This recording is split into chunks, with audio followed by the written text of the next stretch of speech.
Hello, मैं अर्पिता। बहुत दिनों बाद मैं एकदम ऐसे सामने बैठ के वीडियो बना रही हूँ और आज का टॉपिक ही है नवरात्रि स्पेशल। नवरात्रि आप लोग के वहाँ कैसे किस प्रकार मनाया जाता है, मुझे भी ज़रूर बताइएगा। हमारे वहाँ नवरात्रि कैसे मनाएंगे ही मैं बताऊंगी। और ये त्यौहार हमारे जीवन में एक रंग भरते हैं, हर मौसम के हिसाब से नए नए रंग लेकर आते हैं और हमें बताते हैं, मौसम के आगाज़ का एहसास दिलाते हैं। ये त्यौहार कितने अच्छे होते हैं कि हर त्यौहार का अपना एक मतलब होता है। हर त्यौहार का मौसम के हिसाब से अलग मिजाज होता है।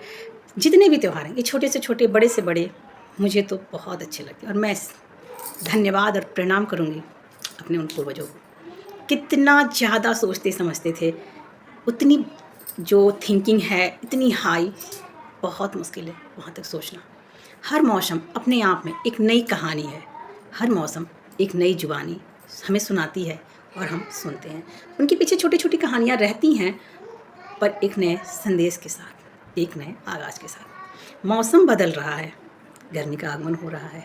जैसे ही होली ख़त्म होती है, ठंड भी ख़त्म ही हो जाती है। सबके घरों में जितने भी गर्म कपड़े थे, कंबल हैं, या तो फ़ोल्ड करके रख दिए गए हैं या तो फिर वो पैक ही हो चुके हैं। और अब हमारा घर थोड़ा खाली खाली सा और भी ज़्यादा व्यवस्थित दिख रहा है। ठंड में सच में चाहे आपका घर कितना भी बड़ा हो, कुछ भी हो, अस्त व्यस्त हो ही जाता है। इतने कपड़े, रजाइयाँ, कंबल, शॉल, इतना कुछ बाहर निकल जाता है। दिन भर समेटते में सारा समय ख़त्म हो जाता है। और गर्मी से हाल तो बेहाल हो ही जाता है। फिर भी थोड़ा फ्री फील होता है, मुझे फील होता है ऐसा। आपको कैसा फील होता है आप भी मुझे बताइए। पर मुझे तो ऐसा लगता है कि अरे मेरा घर अब खाली खाली सा दिख रहा है। मैंने तो सारे कपड़े कंबल पैक कर चुकी हूँ मैं। बस गर्मी के कपड़े धीरे धीरे निकल रहे हैं। और ये जो मौसम होता है ना, जो हल्की गर्मी हल्की सर्दी, तबीयत ख़राब करती है पर बहुत अच्छी लगती है। सच में कितना अच्छा सा लगता है। पर ये थोड़े टाइम के लिए रहता है, इसीलिए कहा जाता है ना, जो थोड़े टाइम के लिए चीज़ें होती हैं बहुत अच्छी होती हैं। ये थोड़े टाइम की चीज़ें बहुत अच्छी होती हैं। पर अब नवरात्रि की आने वाली है और जो भी नवरात्रि सेलिब्रेट करते हैं उनके घर में तैयारियां शुरू हो चुके होंगे, या बातें हो रही होंगी, या दिमाग में चल रहा है। जैसे मेरे दिमाग में चल रहा है नवरात्रि आने वाली है, नवरात्रि आने वाली है। मेरे साथ थोड़ी एक प्रॉब्लम है मेरे पीरियड्स को लेके, जो इरेगुलर रहता है, रेगुलर नहीं रहता है। और मैं बस उसी को लेके बहुत टेंशन में हूँ। अगर मुझे पीरियड्स आ गया तो मैं पूजा नहीं कर पाऊँगी। और मेरे हस्बैंड के पास टाइम इतना नहीं है कि पाठ करें। इस चक्कर में मेरा इस बार समझ में नहीं आ रहा है क्या होना है। आगे भगवान जी के ऊपर है, माता रानी के ऊपर है। लेकिन मुझे लगता है कि कितना अच्छा है ना। मेरा जैसे मैं 2 जगह से बिलॉन्ग कर रही हूँ। मेरा मायका जो है वो यूपी के कुशीनगर से है और ससुराल यूपी के ही प्रतापगढ़ से है। एक ही राज्य में 2 जगह में डिफरेंस है और दोनों जगह में अलग अलग तरीके से पूजा की जाती है। नवरात्रि दोनों जगह मनाई जाती है, माता रानी की ही पूजा की जाती है। पर ससुराल में वैसे ही नवरात्रि होती है जैसे हमारे कुंवार मास या अक्टूबर मास वाली जो आती है। लेकिन हमारे जो मेरे मायके में मनाई जाती है चैत मास, जिसको बोलते हैं वो कुंवार वाली। तो चैत की नवरात्रि जो होती है वो अलग होती है। इसमें शीतला माता की पूजा की जाती है। वैसे तो माता रानी की, लेकिन एक होता है ना एक अलग रूप शीतला माता का। तो वहाँ पे क्या होता है कि नई फसल हो रही है। जब नई फसल हो रही है तो गेहूँ पकने लगे हैं, तो नए गेहूँ की पूजा सब अष्टमी के दिन पूजा चढ़ता है और उसको हम बोलते हैं नवमी की पूजा।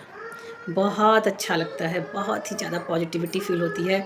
और उस दिन घर वैसे ही साफ़ की जाती है जैसे दिवालियों में। तो बहुत ही अच्छी।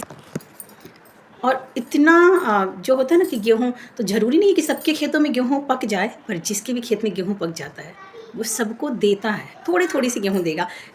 नए गेहूँ की पूजा कुछ होली में करते हैं पंजाबी, पर हमारे वहाँ पहली जो होती है शुरुआत इसी नवमी में।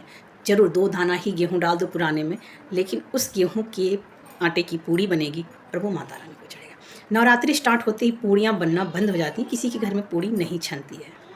और वही अष्टमी के दिन दाल भर के पूड़ियाँ, और जैसे भी हो, किसी के वहाँ शाम की पूजा चढ़ती है, किसी के वहाँ सुबह की।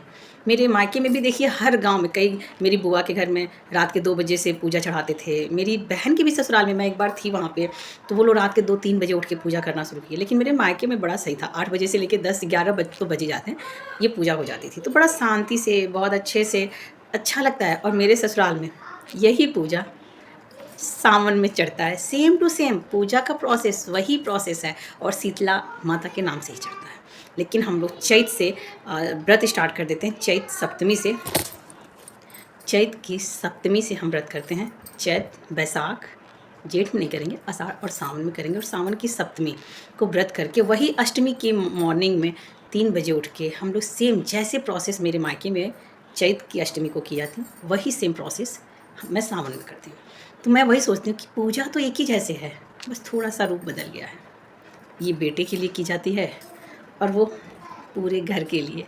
तो वो जो मैं बता रही थी नए गेहूँ की, तो उस गेहूँ को कूटते हैं, उसको सुखाते हैं, बिल्कुल साफ़ होना चाहिए, फिर उसके आटे को पिसाया जाता है और वो साफ़ होना चाहिए। उस दिन घर भी पूरे तरीके से अच्छे तरीके से घरों की सफाइयाँ होती है। माली आते हैं, फूल और माला दे जाते हैं, कुम्हार आते हैं और घड़ा, मिट्टी की कढ़ाइयाँ, दिए। और एक होता है ना कि अब गर्मी आ रही है तो अब घड़े में पानी पीना है, तो वो घड़े तो आते ही आते हैं, हर घर में वो घड़े आते हैं। और जो मिट्टी की कढ़ाई में हलवा बनता है आटे का, हमारे मायके में बहुत ही टेस्टी बनता है। मुझे वो हलवा बहुत पसंद था। अब तो वो वहाँ मैं मुश्किल है मैं किसी भी नवरात्रि में शादी के बाद वहाँ एक बार रुकी थी, फिर कभी गई नहीं। पर वो हलवा जो वो टेस्ट आता है मिट्टी की कढ़ाई का, वो बेमिसाल कहा जा सकता है। तो वही है कि इतना अच्छा मुझे लगता है अपना त्यौहार, अपना ये एक-एक चीज़ जो छोटी-छोटी त्यौहार आते हैं और हमको एक नए ऊर्जा में, आस्था और विश्वास में बदल देते हैं हमें, भर देते हैं हमारे अंदर पॉजिटिविटी भर-भर के। थोड़ा-सा भी आपको जैसे लगे थोड़ा-सा अच्छा बहुत खाली-खाली सा, तब तक एक त्यौहार आ जाता है और वो त्यौहार एक नया उत्साह, एक नए उमंग, एक नए विश्वास, एक नई आस्था के साथ। और अगर आपके अंदर आस्था है तो ऑटोमेटिक पॉजिटिविटी आने लगती है, मन करने लगता है कि ये भी कर ले, वो भी कर ले, अच्छे से करें, थोड़ी भी कमी ना रह जाए। कुछ भी नहीं, वो आपके अंदर उत्साह अपने आप आ ही जाता है। तो मुझे ये नवरात्रि सोच-सोच के मैं बहुत खुश हो रही हूँ। 3-4 दिन से मैं सोच रही थी, इस पे मैं वीडियो ज़रूर बनाऊँगी, छोटा-सा ही या बड़ा-सा। और मैं भी जानना चाहूँगी कि आपके घर में कैसे, किस प्रकार से ये त्योहार एक दूसरे को मेल-मिलाप सिखाता है। जब एक दूसरे का लेना-देना और उस लेन-देन में रिश्ते को मज़बूती से और प्यार से बाँध देता है, रिश्ते की डोर मज़बूत करता है और धीरे-धीरे ऐसे ही एक समाज का निर्माण होने लगता है। ऐसा समाज बन जाए जहाँ पे सब आपसी सौहार्द, आपसी मेल-मिलाप और आपस में प्यार के साथ रहें। यही हमारे पूर्वज चाहते थे। इसीलिए इन त्योहारों के बहाने हम सबको एक दूसरे से जोड़ते हैं और एक दूसरे के अंदर खुशियाँ, उत्साह, प्यार, विश्वास ये भरते हैं। मैं अपने धर्म में विश्वास करती हूँ, मैं सबके धर्म को, मैं ये नहीं कहती कि किसी का धर्म बुरा है। कोई भी धर्म बुरा नहीं होता, सब आपसी प्यार की ही बात करते हैं, सब इंसानियत की ही बात करते हैं। क्या कभी आपने सुना है किसी धर्म में किसी के लिए बुरा सोचा गया है? बिल्कुल नहीं। सब कहते हैं कि हमारे कर्म अच्छे हों और कर्मों का हिसाब हर जगह माँगा जाता है। तो हम अपने लिए जब अच्छा सोचते हैं, वही अच्छा हम दूसरों के लिए भी सोचें। यही हमारी शिव शक्ति, शिव से भी बड़ी शक्ति, जो शिव को भी ऊर्जा देने वाली हैं और पूरे ब्रह्मांड में सबसे ज़्यादा शक्तिशाली मानी जाती हैं, उनका पूजा आने वाला है। और हमें भी अपने अंदर एक नया उत्साह और उनसे वही ऊर्जा हमें मिलती है और हमारे अंदर भी एक नई ताकत, एक नई ऊर्जा का प्रवाह होता है। मैं तो कहूँगी कि जय माता दी। मेरी भी लाइफ अच्छी हो, खुशियों से भरे, और आप सबकी भी लाइफ खुशियों से भरे, ऊर्जा से भरे, आत्मविश्वास से भरे, पॉजिटिविटी आए, भर के आए। जब भी हम अच्छा सोचते हैं ना, तो अपने साथ-साथ सबके लिए जब भी अच्छा सोचते हैं, तो सच में एक अजीब-सा सुकून और अजीब-सा कॉन्फिडेंस आता है। मैं तो मुझे जब से ये फ़ील हुआ है, मैं किसी के लिए कुछ बुरा सोचना ही नहीं चाहती हूँ। बहुत अच्छा लगता है जब दूसरों के लिए भी अच्छा सोचो। मुझे लगता है ऑटोमेटिक अपने साथ भी अच्छा होने लगता है। मुझे तो ये त्योहार मनाना बहुत अच्छा लगता है। आपको कैसा लगता है? प्लीज़ अपनी बातें मेरे साथ शेयर कीजिए और मुझे प्लीज़ कमेंट कीजिए, सजेशन दीजिए। आप लोगों से मेरा अनुरोध है, रिक्वेस्ट है कि प्लीज़ अपना सजेशन दीजिए, अपनी भी बातें बताइए। अगर आपको ऐसा कुछ भी फ़ील हो रहा है, मैं गलत बोल रही हूँ, उसके भी बारे में बताइए। जय माता दी, जय माता दी। हैप्पी नवरात्रि आने वाली है आप सबको पहले से ही, और मेरे साथ तो भाई मनाऊँगी मैं, चाहे जो भी हो, मैं जिस भी हालत में रहूँ, पर पूजा तो करनी है, मैं करूँ या मेरे हस्बैंड करें, पर वो पूरे 9 दिन मैं बहुत अच्छा फ़ील करती हूँ। अभी से सोच के ही बहुत अच्छा फ़ील हो रहा है। आने वाला है नवरात्रि। धन्यवाद। Bye bye.